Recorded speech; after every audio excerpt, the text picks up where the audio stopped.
Hi everyone, it's Rax. Season 24 is just around the corner. We're about to wrap up the public test realm, and we think we have a very good idea of where everything is going to land. We have the brand new ethereals that are going to buff every classes, and we have some patch notes that are shifting the meta quite a bit. So let's jump in and see exactly where every class lands and what's going to be good next season.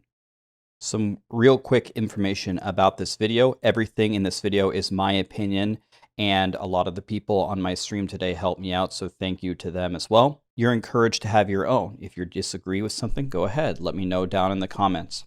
Everything is going to be ranked 1st, which is the best, through 7th, which is the worst, based on all of the following categories in Season 24. Speeds are the ability to speed farm T16 rifts, bounties, and low-level GRs. And low-level GRs is going to be important because a lot of the classes are very similar in speed for rifts and bounties nowadays. Solo pushing, obviously, the ability and quality of life to push the solo boards. In groups, how desirable is this class to have? Will you bring them or not? Support is how well the classes can support in groups. Casual is if you play less than 5 hours a week, how good are the classes? And we'll combine all of that to get our overall ranking. We'll also talk about all the best builds for every single class and our request for the next season in Season 25 for how they can be improved. Let's quickly highlight the patch notes for what's coming in Season 24. First of all, they released ethereals, which are going to boost every single class by multiple Greater Rift tiers. Not every build, some builds can't use them, but every single class will get a nice boost from them. Ina's has been completely reworked. It used to be a B tier build, and now it's already an S tier build currently. There are some things that don't work properly with it, and we'll discuss the different outcomes of what Blizzard could do with that on the next slide. Heaven's Fury, the Crusader's best build, got nerfed. It's still S tier, but it makes Crusaders not the best Rift Guardian killer anymore. And if you don't know what that is, that's the boss killer at the end of a Rift. So their stock is going to go down. And finally, there was a massive nerf to Bone Spear, which was one of the absolute best builds in the game. It got knocked from like an S+ tier all the way down to A tier, and that's going to impact Necros in a significant way. And now a quick disclaimer about the Mystic Ally Ina build that was buffed by Blizzard. There are some things that don't work correctly with the Fire rune, which is the pushing rune, and there are things like area damage and other mechanics. So there's 3 options that Blizzard has. First of all, they could change nothing about it, and it would stay as an S tier build. They could fix the problems and not apply any other nerf or change anything else, and that would make it the best build by far, probably even beyond Firebirds. Or they could fix it and apply a nerf somewhere else to compensate for it and hopefully have it land back in S tier. I'm rooting for option 3, because I want the mechanics and the area damage to work like it works with the other runes, but I don't want it to be so powerful that it just gets a crushing nerf in a few seasons and then we can't play it again anymore. So we'll see what Blizzard does, but that's one thing that could happen that could impact the ranking of this tier list. And the last thing before we get started, I want you to know that making this tier list is getting harder and harder every season, because Blizzard has made a lot of improvements by nerfing the best builds and by buffing some of the lower builds that are bringing the classes much closer in power. So I want you to know, really, that you can play any class and have success in almost every game mode, so you should play the one that you like the most, and kudos to Blizzard for balancing the game better. Coming in, once again, unfortunately, in last place, we have the Witch Doctor, but it is not all bad news. In speeds, nothing much has changed. Witch Doctors didn't get changed much there. Their ethereals are decent, and they got buffed after feedback from the community. Blizzard buffed them, so that's good. But nothing has changed, and they're still at the bottom of the pack there. In solo push, Witch Doctors will be able to clear 150 next season. In fact, if there are some crazy Witch Doctor players out there, they might be able to do it with 2 different builds, Spirit Barrage and Zuni Darts. I believe every single class will clear 150 next season with Ethereals, so it really comes down to how difficult will it be. And it's going to be pretty tough for Witch Doctors, but Spirit Barrage scales very well in insane rifts, and that's what solo pushing is all about. So they will get 150 down even though they're in 6th. For groups, their stock is moving up because they will probably be the trash clearer of the final pushes for the 4-player groups. Some of the other builds got nerfed, Spirit Barrage didn't, and the Ethereals are very good, and Spirit Barrage is very good, again, in insane density. So Witch Doctors will be utilized in groups in Season 24. For supports, nothing has changed. The Z Witch Doctor hasn't been around for a long time. I don't see that changing anytime soon. And for casuals, the Arashir set is actually not bad to start with, which is the only reason that they didn't get last. The starter set is pretty decent, but once you get that, it's hard to build into anything. You can't play Zuni Darts because there's no survivability, and Spirit Barrage is a great build, but it requires a lot of knowledge on how to play correctly. It's not good for casuals. Overall, they're still last, but their stock is increasing, and they are getting closer to the pack. I think their time for glory is coming very soon. Their best builds are Spirit Barrage and Zuni Darts, but Zuni Darts has insane power, but no survivability. So if you aren't Neo from the Matrix and you can't dodge every single ability that monsters throw at you, you cannot play that. For Season 25, we need lots of love for the Witch Doctor. Let's have it be their time to shine, and let's buff them up in a major way. Coming in 6th, we have the Crusader, which is kind of insane to think about because the Crusader is so strong. But the other classes have got a lot more tools to them, and unfortunately, Crusader is toward the bottom. For speeds, they are pretty good, the Bomb Satyr especially. If you've never tried it and you want to play the Crusader, you should, especially for solo speeds. It can erase high-level GRs. I saw Northwar playing it. I played with him on the PTR, and he was crushing 120s in group play. For solo push, the Crusader got nerfed with Heaven's Fury, but that doesn't matter. It wasn't a significant nerf, and Bombardment is still there. They're still one of the absolute best solo pushers in the game, and they will clear 150 no problem. In groups, their stock has dropped significantly. Crusaders have always been the best RGK, which is the Rift Guardian killer, the person who kills the boss. They are no longer going to do that, so they don't have a role really ever in groups, which is not good for them. Support Crusader does not exist. It never really has. It's only for the memes. So again, don't see that changing anytime soon. For casuals, they're 5th best. They do have a lot of power. There are a lot of fun builds you can play. If you can chew through the bad starter sets, and if you can put together Heaven's Fury, it will go quite well for you. But that's a lot to ask for the casual players who don't have a lot of time, so they don't have a good ranking. Overall, that puts them in 6th place. Their best builds are the same. This is the Heaven's Bombardment and Heaven's Fury. And for Season 25, I'd like to see them buff the Captain America build so we can throw some shields and smash some monsters. Coming in 5th, we have the Necromancer, and I am quite certain this is the lowest ranking that a Necromancer has ever had.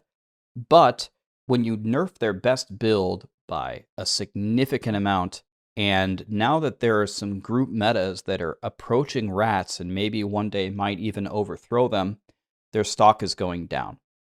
In speeds, they lost a ton of ground because, again, the Bone Spear went down so many tiers, and there aren't really many other good options. You could play a Rat Necro, which is heavily reliant on cooldowns and is very hard to survive, or you could just deal with it and just play Bone Spear again, but it's just not good news. For solo push, I believe that they will clear 150, and this is the perfect moment for people to rediscover or discover for the first time how good Corpse Explosion is. There have always been 1 or 2 builds that have been outclassing it every season, but now that they keep getting nerfed, Corpse Explosion is one of their very best ones, and it's insanely powerful. I have a guide on it from a couple seasons back, and it shouldn't have changed much. So if you're ready to see what Corpse Explosion can really do, now is the time. It will clear 150 without too much difficulty. In groups, their stock is dropping. They're not the trash clearer anymore with Bone Spear, and Rats are still amazing. So that's the only thing that's really keeping them in the game, and the fact that the Z-Neck is one of the best for supports, but their stock is dropping as well for kind of the same reason, and the support Demon Hunter is on the rise. So Necromancers are still pretty good, but they're kind of hanging on by a thread.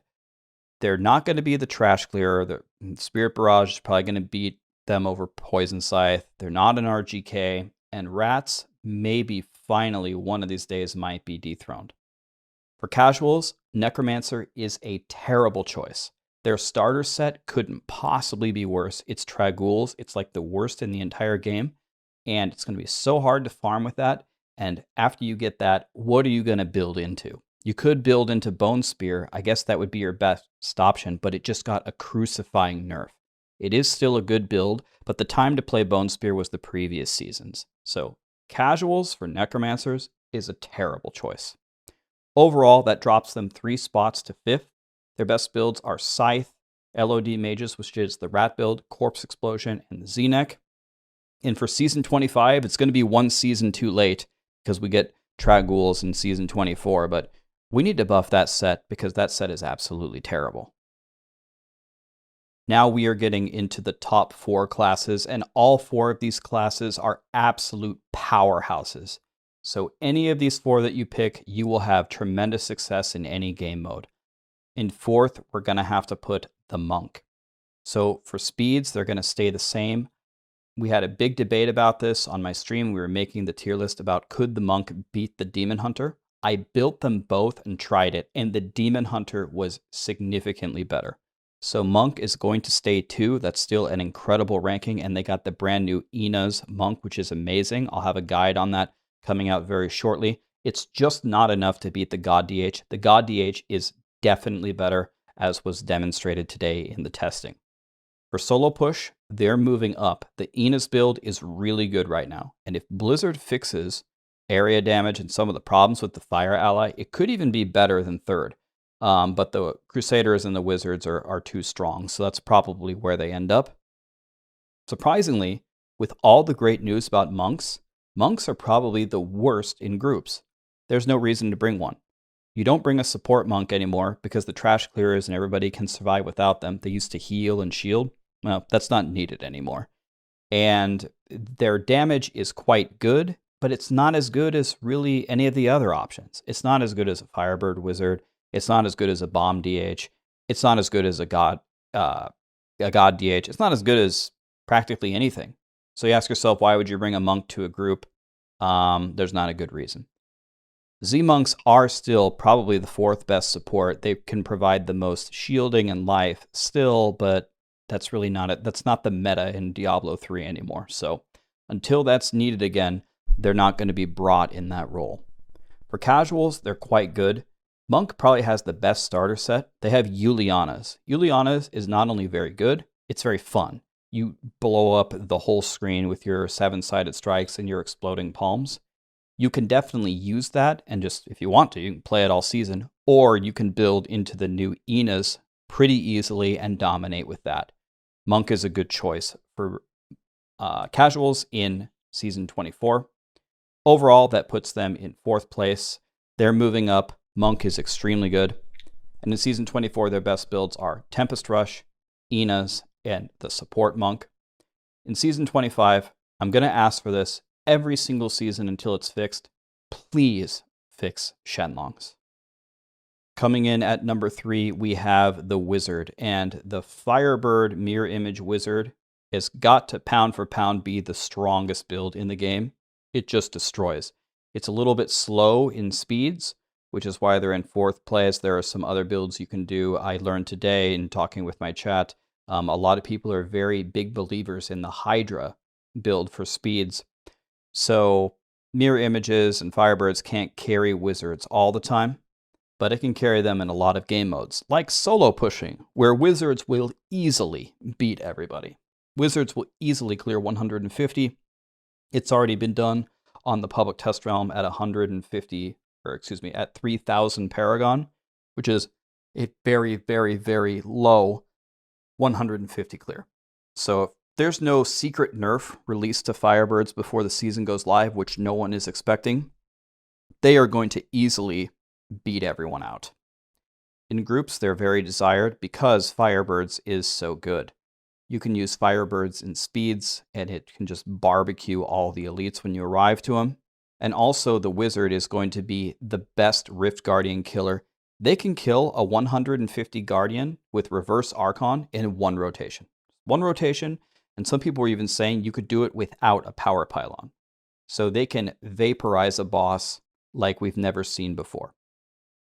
For supports, they're in 5th. Z-Wiz is actually pretty good. They actually give a huge boost to damage, but with the newly buffed Z Demon Hunter, they're never going to be used unless some changes are made. For casuals, they drop a spot. They don't have a great starter set, and Firebird's mirror images, for how powerful it is, it does have some bad things to it. You do have to have good positioning. You do have to dodge the affixes like Frozen, so you can actually deal damage, and mirror image AI is so bad, you have to play around that. It makes up for it in its overwhelming power, but for casuals to have to deal with all that, it's not the best option, so they drop to 4th. Overall, we have them as the 3rd best class, but we recognize that they have by far the best build in Firebirds. Along with Firebirds, Chantoto Veers, Twister, and Frozen Orb is good, but Chantoto Veers can't really use the Ethereals, so that's probably not a good one for Season 24. And in Season 25, I would love them to fix the mirror image AI and have them attack more reliably. Now, if they did that, already the best build in the game would just get that much better, right? So maybe at some point, I'm sure everyone in the world knows the Firebirds nerf is coming. But when we do the Firebirds nerf, let's at least please fix the mirror image AI. Coming in 2nd place, we have the Demon Hunter, and there was a big debate about should Demon Hunters actually be considered the best class in the game, but overall they lost. But look at how good their numbers are. Other than solo push, they are absolutely dominating. In speeds, they're the best. The God DH with the Bariza, especially with the changes that Blizzard made, making the freezes auto crit, they are just dominating. Anybody who's playing solo, if you want to succeed, make the God DH. It's incredibly powerful. That's actually the feedback that I gave on the first round of Ethereals when Blizzard released it. And I saw that the Ethereals, like Bariza, froze the monsters. My feedback was, freezing the monsters is exactly what you don't want. You want the monsters to come to you, and you want to burn them down in huge packs. Well, Blizzard said, okay, the way we're going to fix that is we're going to guarantee that you crit when you freeze them. And I said, okay, thank you very much. That'll do just fine. And now Demon Hunters are dominating. Surprisingly, this was very hard for people to grasp, or maybe a bitter pill to swallow. For solo pushing, they're probably the worst class. And if they're not the worst, they're probably the 2nd worst. Yes, everyone in the world will be playing God DH and pushing it. Yes, it will do quite well. And yeah, it will probably do GR 150. It will clear the highest tier. But it's much harder to push on God DH than it is to blast the speed content. Because God DH, the pierces were nerfed, and that means that getting these insane rifts and pulling a ton of density does not benefit Demon Hunters like it does other classes.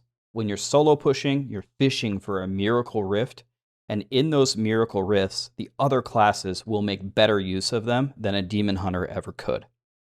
In groups, they're in 3rd. The God DH fits practically anywhere, and the Z Demon Hunter has moved up to 2nd because the stock for Z-Neck is falling a little bit because rats are starting to get contested. So Demon Hunters are fantastic to bring in practically any group setting, whether they're a God DH or a ZDH buffing your damage. For casuals, they're the absolute best. You start off with a decent set that you can quickly use to farm the God set, and then you're ready for the rest of the season to dominate, and it's very easy to play. Has to be the best choice for casuals. Combine all of that, and Demon Hunters are rank 2 overall. If they weren't so bad at solo pushing, they probably would have taken 1st comfortably. The best builds are the God DH and the support Demon Hunter, the ZDH. And for Season 25, I would love them to buff some of their sets that haven't seen some love in a while, like Marauders and Impale. And finally, at the top of the mountain, we see a familiar face. It's the Barbarian. The Barbarian has 2 builds you can always rely on all the time. It's got Whirlwind and Z-Barb. And as long as those 2 are in the game and not nerfed, they're always going to be toward the top because they're so good at every single game mode. In speeds, we have them at 3rd. Whirlwind is just the good old trusty Whirlwind we've all known, and the Barbarians have an amazing Ethereal, the Grandfather, which make it extremely strong. Extremely strong for Whirlwind. It's not the best. It can't beat the God DH. It can't beat some of the other builds, but it's still extremely powerful and you can always use it. For solo push, Barbarian will do 150, no problem. It does require some skill. You got to pull all the monsters together. You have to pixel them properly. You got to learn how to do your rending properly to proc your area damage. But their power level with the Grandfather is easily enough to do 150. In groups, they're the best. They've been 1st or 2nd, I think, on every tier list ever. As long as Z-Barb is in the game and not changed, they'll always be toward the top. Z-Barb is just brought to everything. If you're doing rats, or you're doing firebirds, or you're doing the Bomb Satyr, or you're doing God DH, you're doing meta pushes with anything, a Poison Scythe, Necro, a Spirit Barrage, Witch Doctor, you always bring a Barb. They're just way too strong. They're the best support. So Barbs are always going to be at the top of groups unless something fundamental about them changes. For casuals, they're going to drop 1 spot. Last season, they got the best set in the game. They got Whirlwind. This time, they actually have a pretty good set as well. You get Immortal Kings. Immortal Kings is great because you put it on and it's already ready to go. It's super easy. There's nothing to it. You can use Immortal Kings to farm Whirlwind quite easily. The problem with Immortal Kings is it just doesn't do very much damage. But you don't need it to do that much damage. You only need it to be strong enough to farm the Whirlwind set, and it's easily strong enough to do that. Put all that together, Barb has it easy mode everywhere. Even in the categories it doesn't win, it's still extremely strong. They're the best once again. In Season 24, the best builds are Whirlwind and Z-Barb. And then a little bit behind them are Frenzy and Leapquake. You can play those for fun if you want. And for Season 25, I would love them to buff Immortal Kings. Again, it's going to be 1 season too late. We're going to get it this season. It's nice to play. It just doesn't do any damage. And Raykor needs like a complete rework. So here are the final rankings. If you want to take a screenshot or pause here and take a moment to look. The story here is it's just bad news for Necros. And here is the best builds in Season 24 by category. You can see the Monk Ina Allies has come in as brand new, and it will be probably the best key farmer along with God DH in the entire game. Super good for bounties, good in solo XP, good in almost everything. You'll see at the bottom, Necro Bone Spear got an owie. It got a massive, massive nerf. It's going to be far worse than it has been before. And in the top right corner for the Rift Guardian killer, Witch Doctor Spirit Barrage I have as rank 1 because I do believe Witch Doctors will be strong enough at the end of the season to not only be the #1 trash clearer, but I believe they will one-shot the Rift Guardian as they have done in the previous seasons. We actually have some rank 1 clearers where Snail one-shot the Rift Guardian in the past, so if you want to, you can look up those videos to see how it works for a full explanation. But I think by the end of the season, Witch Doctors will be one-shotting the Rift Guardians. Right below it, the Wizard Firebirds, RGK, can essentially also one-shot the Rift Guardian. So, bosses are not going to survive very long in Season 24. And one final slide, the Season 24 best builds by class. Again, for Wizard, we removed Chantoto Veers because they don't work with the Ethereals very well, so that's not good news. Yeah, the Ina Allies come on in, and they are a top build in every single category. Well, thank you so much for watching the video, guys. This is going to wrap up the Season 24 class tier list. I'd love to know down below, did you agree with what we came up with, or did anything surprise you? And what are you going to play next season? Are you going to try the new Ina Mystic Ally Monk? How do you think Blizzard is going to finish it off before it launches in the season? Are you excited to see the Witch Doctor trash clearers and see if they can one-shot the bosses at the end of the season? For me, this ethereal seasonal theme is probably the best one that Blizzard has ever released, and I'm really excited to try it. The leveling guide is coming, an Ina Mystic Ally guide is coming, and really whatever guides you guys want, let me know down below, and we'll make them happen. Hope you guys have a great day. I'll see you guys in Season 24. Thank you.